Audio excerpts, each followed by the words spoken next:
ओम नमः शिवाय। जय श्री राम। राधे राधे मित्रों, कैसे आप सभी लोग। आशा करता हूँ हमेशा की तरह आप लोग कुशल मंगल से होंगे, अच्छे से होंगे, स्वस्थ होंगे, दूसरों की सहायता कर रहे होंगे और अपने परिवारजनों के साथ खुशी खुशी जीवन व्यतीत कर रहे होंगे। ऐसी दुआएं मनोकामना मैं भगवान से आप लोगों के लिए हमेशा से करता हूँ।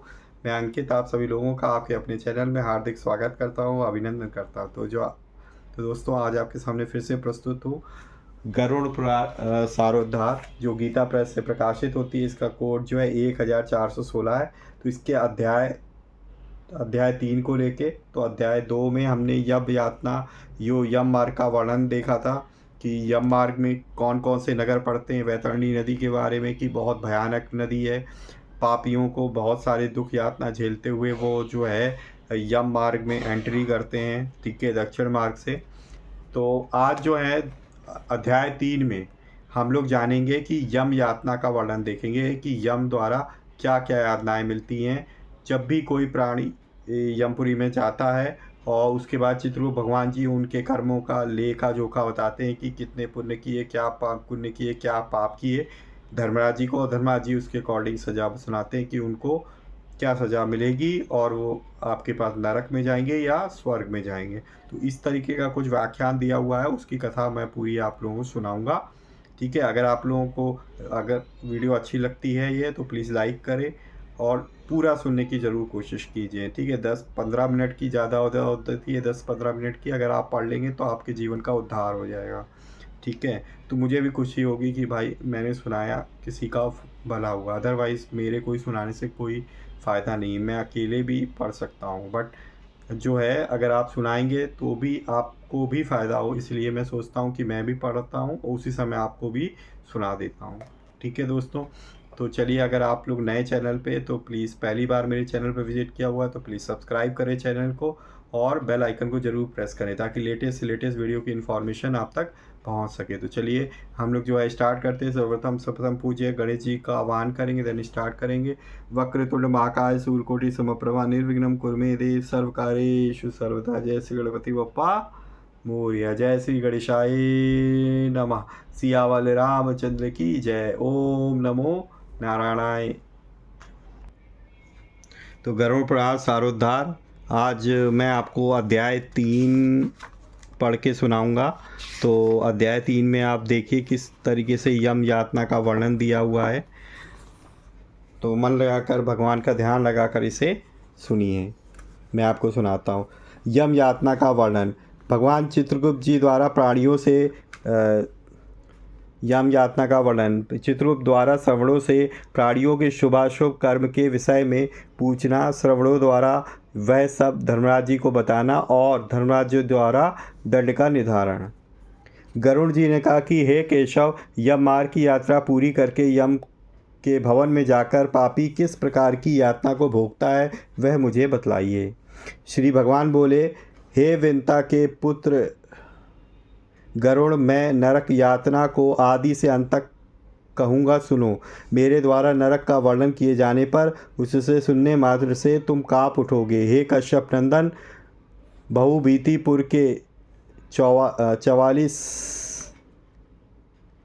हाहाकार से परिपूर्ण उस पुर को देखकर पापी प्राणी क्रंदन करने लगता है। उसके क्रंदन को सुनकर यमपुर में विचरण करने वाले यम के गण प्रतिहार द्वारपाल के पास जाकर उस प्राणी के विषय में बताते हैं। धर्मराज के द्वार पर सर्वदा धर्मध्वज नामक प्रतिहार स्थित रहता है। वह द्वारपाल जाकर चित्रगुप्त जी से उस प्राणी के शुभ और अशुभ कर्म को बताता है। उसके बाद चित्रगुप्त जी भी उसके विषय में धर्मराज से निवेदन करते हैं। हे ताक्ष, ये नास्तिक और महापापी प्राणी है। उन सभी के विषय में धर्मराज यथार्थ रूप से भली भांति जानते हैं। तो भी वे चित्रगुप्त जी से उन प्राणियों के पाप के विषय में पूछते हैं और सर्वज्ञ चित्रगुप्त भी श्रवणों से पूछते हैं। श्रवण ब्रह्मा जी के पुत्र हैं। वे स्वर्ग, पृथ्वी तथा पाताल में विचरण करने वाले तथा दूर से सुन एवं जान लेने वाले हैं। उनके नेत्र सुदूर के दृश्यों को भी देख लेने वाले हैं। श्रवणी नाम की उनकी पृथक पृथक पत्नियां भी उसी प्रकार के स्वरूप वाली हैं, अर्थात श्रवणों के समान ही हैं। वे स्त्रियों की सभी प्रकार की चेष्टाओं को तत्वतः जानती हैं। मनुष्य छिपकर अथवा प्रत्यक्ष रूप से जो भी कुछ करता है और कहता है, वह सब श्रवण एवं श्रवणियाँ चित्रगुप्त जी से बताते हैं। वे श्रवण और श्रवणियाँ धर्मराज की गुप्तचर हैं, जो मनुष्य के मानसिक, वाचिक और कायिक सभी प्रकार के शुभ और अशुभ कर्मों को ठीक ठीक जानते हैं। मनुष्य और देवताओं के अधिकारी वे श्रवण और श्रवणियाँ सत्यवादी हैं। उनके पास ऐसी शक्ति हैं जिनके बल पर वे मनुष्यकृत कर्मों को बतलाते हैं। व्रत, दान और सत्य वचन से मनुष्य उन्हें प्रसन्न करता है। उसके प्रति वे सौम्य तथा स्वर्ग और मोक्ष प्रदान करने वाले होते हैं। वे सत्यवादी श्रवण पापियों के पाप कर्मों को जानकर धर्मराज जी के सम्मुख यथावत कह देने के कारण पापियों के लिए दुखदायी हो जाते हैं। सूर्य, चंद्रमा, वायु, अग्नि, आकाश, भूमि, जल, हृदय, यम, दिन रात दोनों, संध्याएं और धर्म, ये मनुष्यों के वृत्तांत को जानते हैं। धर्मराज चित्रगुप्त श्रवण और सूर्य आदि जन्म और मनुष्य के शरीर में स्थित सभी पाप और पुण्यों को पूर्णतया देखते हैं। इस प्रकार पापियों के पाप के विषय में सुनिश्चित जानकारी प्राप्त करके यम उन्हें बुलाकर अपना अत्यंत भयंकर रूप दिखाते हैं। वे पापी यम के ऐसे भयंकर रूप को देखते हैं, जो हाथ में दंड लिए हुए हैं, बहुत बड़ी काया वाले भैंसे के ऊपर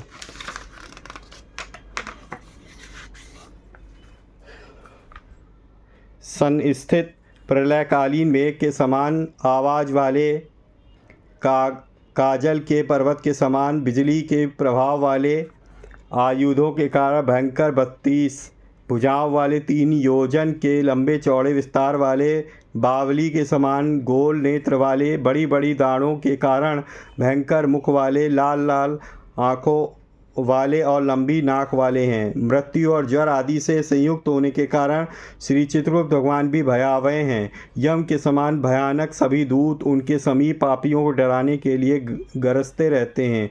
उन भगवान श्री चित्रगुप्त जी को देखकर भयभीत होकर पापी हाहाकार करने लगता है। दान ना करने वाला वह पापात्मा कांपता है और बार बार विलाप करता है।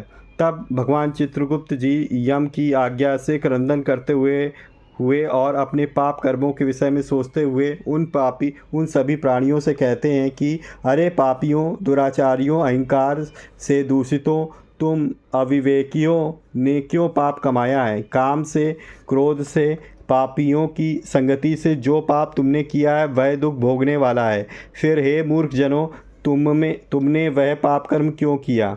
पूर्व जन्म में तुम लोगों ने जिस प्रकार अत्यंत हर्षपूर्वक पाप कर्मों को किया है, उसी प्रकार यातना भी भोगनी चाहिए। इस समय यातना भोगने से क्यों परांगमुख हो रहे हो? तुम लोगों ने जो बहुत से पाप किए हैं, वे पाप ही तुम्हारे दुख के कारण हैं।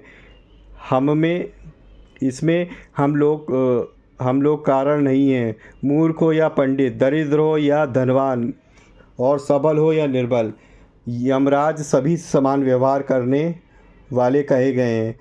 भगवान चित्रगुप्त जी के इस प्रकार के वचनों को सुनकर वे पापी अपने कर्मों के विषय में सोचते हुए निश्चेष्ट होकर चुपचाप बैठ जाते हैं।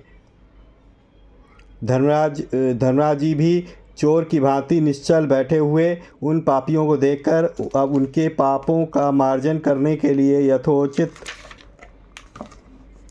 दंड देने की आज्ञा करते हैं। इसके बाद वे निर्दयी दूत उन्हें पीटते हुए कहते हैं कि हे पापी, महान, घोर और अत्यंत भयानक नरकों में चलो।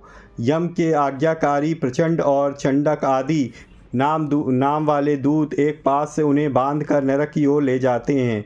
वहाँ जलती हुई अग्नि के समान प्रभाव वाला एक विशाल वृक्ष है, जो 5 योजन में फैला हुआ है, 1 योजन ऊंचा है। उस वृक्ष के नीचे मुख करके उसे सांकलों से बांधकर वे दूत पीटते हैं। वहाँ जलते हुए वे रोते हैं, पर वहाँ उनका कोई रक्षक नहीं होता। उसी शालमली वृक्ष में भूख और प्यास से पीड़ित तथा यमदूतों द्वारा पीटे जाते हुए अनेक पापी लटकते हैं। वे आश्रय विहीन पापी अंजलि बांधकर हे यमदूतों, मेरे अपराध को क्षमा करो, ऐसा उन दूतों से निवेदन करते हैं। बार बार लोहे की लाठियों, मुकदरों, भालों, बर्छियों, गदाओं और मूसलों से उन दूतों के द्वारा वे अत्यधिक मारे जाते हैं। मारने से जब वे चेष्टा रहित और मूर्छित हो जाते हैं तब उन निश्चेष्ट पापियों को देखकर यम के दूत कहते हैं, अरे दुराचारियों पापियों, तुम लोगों ने दुराचार क्यों किया? सुलभ होने वाले भी जल और अन्न का दान कभी क्यों नहीं दिया? तुम लोगों ने आधा ग्रास भी कभी किसी को नहीं दिया और ना ही कुत्ते तथा कौवे के लिए बलि ही दी। अतिथियों को नमस्कार नहीं किया और पितरों का तर्पण भी नहीं किया। यमराज तथा चित्रगुप्त जी का भी उत्तम ध्यान भी नहीं किया और उनके मंत्रों का जप भी नहीं किया, जिससे तुम्हें यह यातना नहीं होती। कभी कोई तीर्थ यात्रा भी नहीं की, देवताओं की पूजा भी नहीं की और गृहस्थाश्रम में रहते हुए भी तुमने हंतकार नहीं निकाला। हंतकार मीन्स भोजन के पूर्व चौके में बलि वैश्वदेव तथा पंचबलि की विधि है। पंचबलि में गाय, कुत्ते, कौए, कीट, कीड़े मकोड़े, अतिथि देव, इन पांचों के निमित्त भोजन का अंश निकालने का विधान है। इसे हंतकार कहा जाता है। जहाँ बलि वैश्वदेव संभव नहीं होता वहाँ माताएं अग्नि में अन्न की आहुति देकर गौ आदि के लिए कुछ भोजन सामग्री निकाल देती हैं। संतों की सेवा नहीं की, इसलिए आप स्वयं किए गए पाप का फल भोगो। क्योंकि तुम धर्महीन हो, इसलिए तुम्हें बहुत अधिक पीटा जा रहा है। भगवान हरि ही ईश्वर हैं, वे ही अपराधों को क्षमा करने में समर्थ हैं। हम तो उन्हीं की आज्ञा से अपराधियों को दंड देने वाले हैं। ऐसा कहकर वे दूत निर्दयता पूर्वक उन्हें पीटते हैं और उनसे पीटे जाने के कारण वे जलते हुए अंगार के समान नीचे गिर जाते हैं।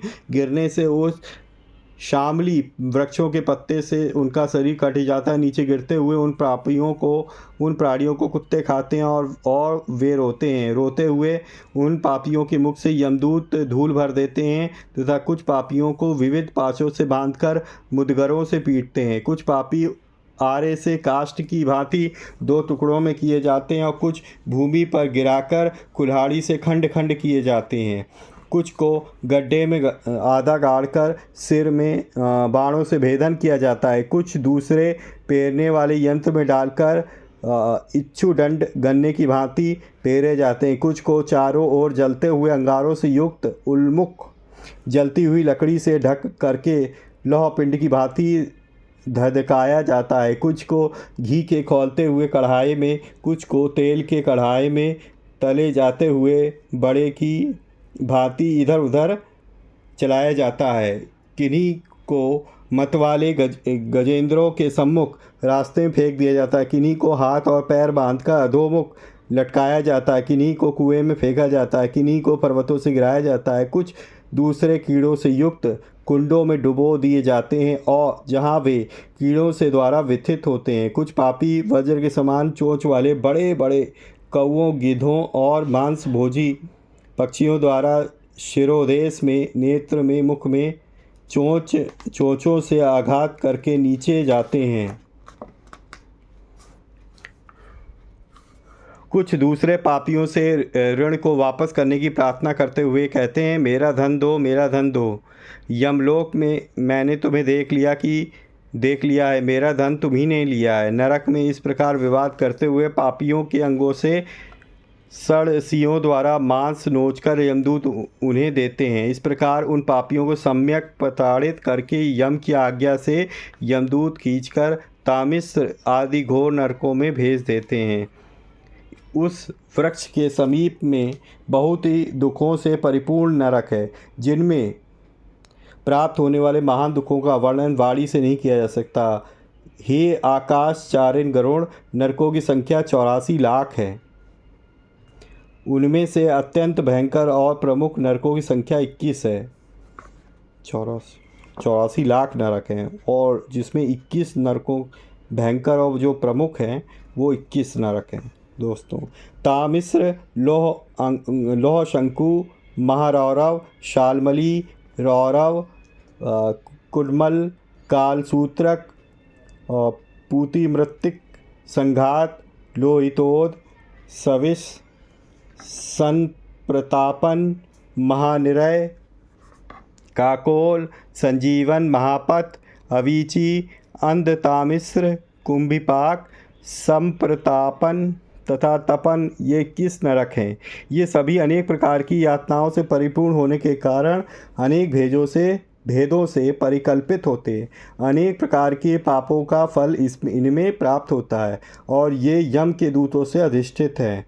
इन नरकों में गिरे हुए मूर्ख पापी अधर्मी जीव कल्प पर्यंत उन नरक यातनाओं को भोगते हैं। तामिश्र और अंध तामिश्र और तथा रौरवादी नरकों की भी जो यातनाएं हैं उन्हें स्त्री और पुरुष पारस्परिक संग से निर्वृत्त कर भोगते हैं। इस प्रकार कुटुंब का भरण पोषण करने वाला केवल अपना पेट भरने वाला भी यहाँ कुटुंब और शरीर दोनों छोड़कर मृत्यु के अनंतर इस प्रकार का फल भोगता है।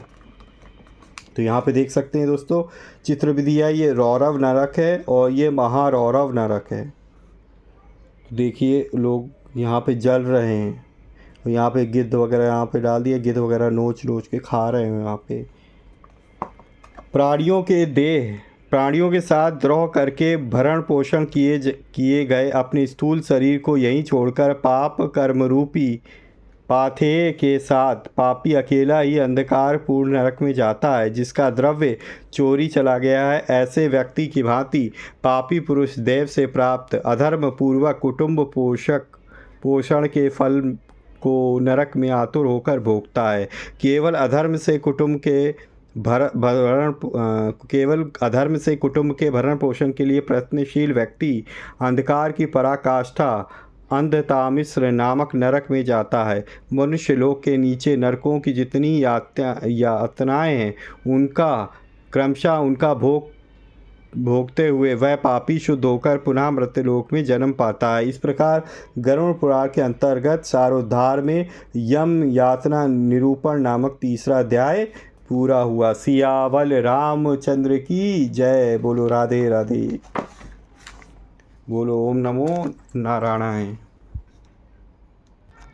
तो ये था दोस्तों हमारे पास गरुड़ पुराण सारोध्याय का अध्याय 3, जिसमें कि यम यातना का वर्णन बताया गया है। चित्रगुप्त जी उनका लेखा जोखा करके जो उनके पाप पुण्य जो भी उन्होंने किए होते हैं वो धर्मराज जी को बताते हैं। धर्मराज जी उनके पाप कर्मों के आधार पे बताते हैं कि वो नरक में जाएगा, स्वर्ग में जाएगा। तो बताया गया कि नरक भी 84 लाख है और 84 लाख में 21 नरक हैं जो महानरक हैं और मेन हैं। ठीक है, तो देखा कि पाप कर्म के अकॉर्डिंग आपको नरक भी मिलेंगे। आपको उन नरकों में 84 लाख नरक में जाके आपको जो है पूरा भोगना पड़ेगा और फिर उसके बाद मनुष्य लोक में आप फिर से जन्म लेंगे। ठीक है दोस्तों, नेक्स्ट जो अध्याय नंबर 4 होगा उसमें हम लोग जो है कौन से पाप कर्म ऐसे होते हैं जिसको करके आप डायरेक्टली नरक में जाते हैं। ठीक है, तो उसके बारे में हम लोग जानेंगे समझेंगे। अगर आपको ये वीडियो अच्छी लगी हुआ आज की तो प्लीज़ जो है लाइक करें और जो है सब्सक्राइब ज़रूर करें अगर पहली बार हमारे चैनल पे आए हैं, और बेल आइकन को ज़रूर प्रेस करें ताकि लेटेस्ट से लेटेस्ट वीडियो की इन्फॉर्मेशन आप तक तुरंत पहुंच सके। और ज़्यादा से ज़्यादा अपने मित्रों परिजनों के साथ ज़रूर शेयर करें ताकि वो भी इस तरीके के इन्फॉर्मेटिव वीडियो से लाभ प्राप्त कर सकें। ठीक है दोस्तों, तो इसी तरीके से भगवान की भक्ति करते रहिए, अपने परिवारजनों मित्रों के साथ खुशी खुशी जीवन व्यतीत कीजिए। ठीक है दोस्तों, मिलेंगे नेक्स्ट वीडियो में, तब तक के लिए जय श्री राम। राधे राधे मित्रों।